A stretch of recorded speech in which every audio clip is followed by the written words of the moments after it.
ওকে, so আমাদের ডাটাবেজের যে কোয়েরিটা সেটা আগের যে ফার্স্টে আমরা করেছিলাম সেখান থেকে নিয়ে আসছি একই জিনিস।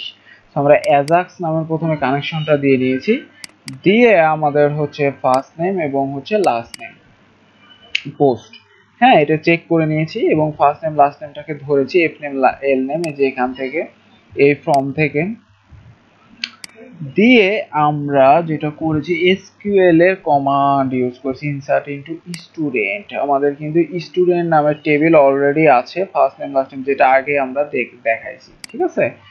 তারপরে ভ্যালুজ হিসেবে ফার্স্ট নেম এবং লাস্ট নেম, দেন মাইস্কুএলআই কোয়েরি করে ইকো 1 প্রিন্ট করেছি এবং 0 করেছি, যেটা আমরা এখানে করেছিলাম যে হচ্ছে যে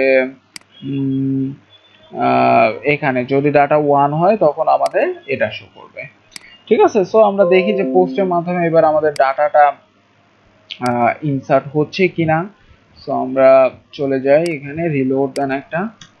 সো ফার্স্ট নেম মনে করেন আমি দিলাম এ, লাস্ট নেম আমি দিলাম হচ্ছে বি, সেভ দেন।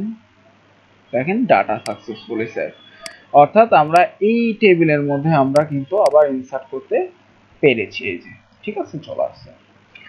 সো আমরা অ্যাকচুয়ালি ডলার পোস্ট এবং আমাদের একই জিনিস আগের মতোই যে অ্যাজাক্সের মাধ্যমে ডলার অ্যাজাক্সের মাধ্যমে করতে পারলাম, আর এখানে ডলার পোস্টের মাধ্যমে করতে পারলাম। সো ডলার পোস্ট না ইউজ করে আপনারা গেটও ইউজ করতে পারেন। দেখেন স্ট্রাকচারটা ভালো করে জাস্ট শিখে নেন। প্রথমে ইউআরএল দিবেন, দেন ডাটাটা দিবেন ওই ফর্মের মধ্যে ফুল সিরিয়ালাইজটা, দেন ফাংশনের মধ্যে ডাটা। জাস্ট এখানে সাকসেস লেখা হচ্ছে না, অর্থাৎ আমাদের কি গুলা লেখা হচ্ছে না, হ্যাঁ কি যেটাকে বলা সেগুলা খালি ভ্যালু গুলা লেখা আছে, যেরকম আমরা এর আগে করতাম এখানে ইউআরএল এরকম, তাই না। সো এইগুলা কিন্তু লিখতে হচ্ছে না, এটা মনে রাখার বিষয়।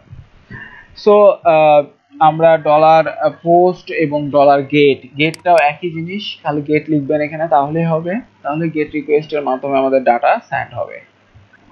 ওকে, সো আমাদের আর কিছু তেমন কিছু নাই এখানে নতুন, হ্যাঁ এই জন্য আমি আমরা হচ্ছে স্কিপ করে ভিডিও করে দিচ্ছি যেন আপনারা বুঝে নিতে পারেন, শুধু একই জিনিস, মেনলি স্ট্রাকচারটা খালি চেঞ্জ হবে, আর একই জিনিস হচ্ছে যে এখানেও আমরা সেম ভাবে ইনসার্ট করে পাঠিয়ে দিচ্ছি, যেটা ফার্স্টের দিকে আমরা কিন্তু শিখেছিলাম। ওকে।